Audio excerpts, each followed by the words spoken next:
Gap years. Let's start with what is a gap year?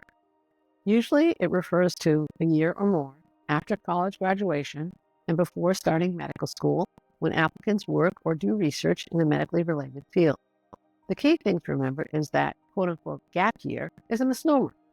Jennifer Welch, former dean of admissions for SUNY Upstate Medical School, liked the term growth year. And frankly, that's what it usually is and should be. I think it's also a much better name. So should you take a gap/growth year or two or three?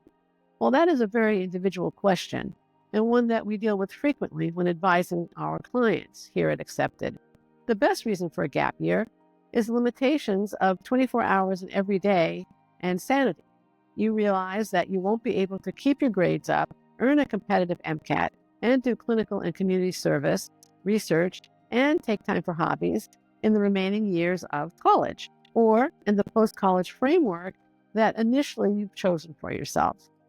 If that's the case, take more time and don't do it all at once. Believe me, GPA repair or multiple MCAT exams will take you much more time, cost more money, and frankly make medical school acceptance a little less likely.